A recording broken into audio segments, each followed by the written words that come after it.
তিনটি পাপ করলে তাড়াতাড়ি মারা যাবেন, আপনার হায়াত কমে যাবে, হায়াতে কোনো বরকত থাকবে না। হায়াত মৌত সবকিছু আল্লাহর হাতে, কিন্তু কিছু কিছু কাজ এমন আছে যেই কাজের মাধ্যমে আপনার হায়াতে আল্লাহ তাআলা বরকত দান করেন, আর কিছু কিছু গুনাহ এমন আছে যেই গুনাহের মাধ্যমে আল্লাহ তাআলা আপনার হায়াতটাকে সংকুচিত করে দেন।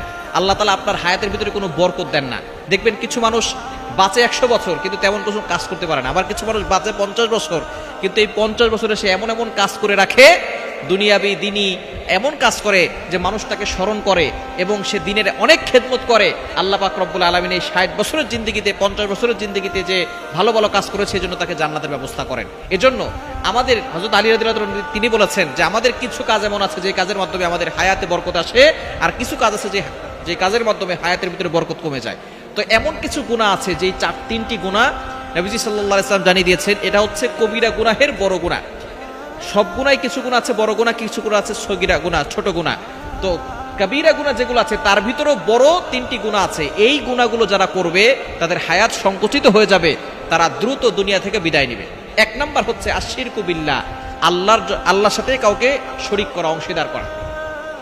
আল্লাহ সব গুনাহ ক্ষমা করেন কিন্তু শিরিককারীকে আল্লাহ ক্ষমা করেন। আল্লাহ নিজে বলে দিয়েছেন, কোরআন খুলেন 5 নম্বর পারার 5 নম্বর পৃষ্ঠার 4-5 নম্বর লাইন, সূরা নিসার 48 নম্বর আয়াতে রব্বুল আলামিন বলেন, ইন্নাল্লাহা লা ইয়াগফিরু আন ইউশরাকা বিহি ওয়া ইয়াগফিরু মা দুনা যালিকা লিমান ইয়াশা। আল্লাহ পাক রব্বুল আলামিন সব গুনাহ ক্ষমা করেন, কিন্তু যারা শিরিক করে তাদের গুনাহ আল্লাহ কখনো ক্ষমা করেন না। এজন্য এক নাম্বার সবচেয়ে বড় গুনাহ হচ্ছে শিরিক করা। ক্যান্সারের অ্যানসার আছে কিন্তু শিরিকের কোনো অ্যানসার নাই। ক্যান্সারের অ্যানসার আছে, শিরিকের কোনো অ্যানসার নাই। সবচেয়ে বড় পাপ এই শিরিক। এই শিরিক থেকে আমাদেরকে দূরে সরে আসতে হবে। শিরিক হলো সবচেয়ে বড় পাপ, সকল পাপের বাপ। এজন্য শিরিক কখনো করা যাবে না। এক নাম্বার যারা শিরিক করবে তাদের দুনিয়াও ধ্বংস হবে, আখিরাতও ধ্বংস হবে এবং তাদের হায়াত সংকুচিত হয়ে যাবে।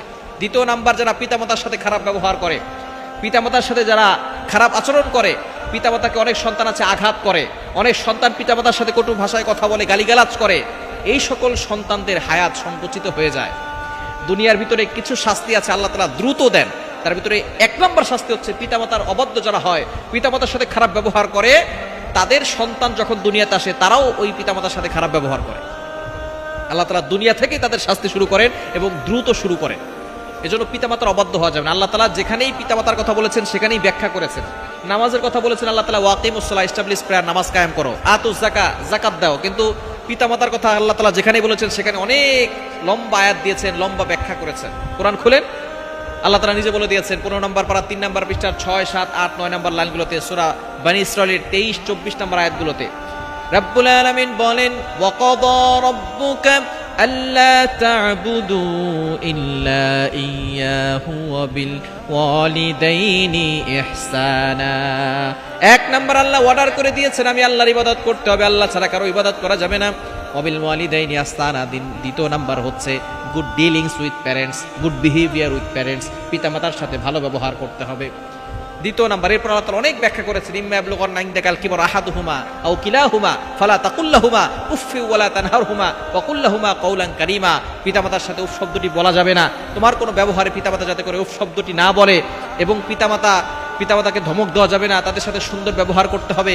এবং তাদের জন্য আল্লাহ তাআলা দোয়াও শিক্ষা দিয়েছেন, রব্বির হামহুমা কামা রব্বায়ানি সগীরা, এই দোয়া পড়তে হবে। সুতরাং পিতামাতার সাথে যারা অবাধ্য হয়, খারাপ ব্যবহার করে, তাদের জীবনটা সংকুচিত হয়ে যায়। 3 নাম্বার যারা মিথ্যা সাক্ষ্য দেয়, মিথ্যা সাক্ষ্য দেওয়ার কারণে একজন নিরাপরাধ মানুষকে জেলখানায় ঢুকিয়ে দিলেন, তার ফাঁসি হয়ে গেল।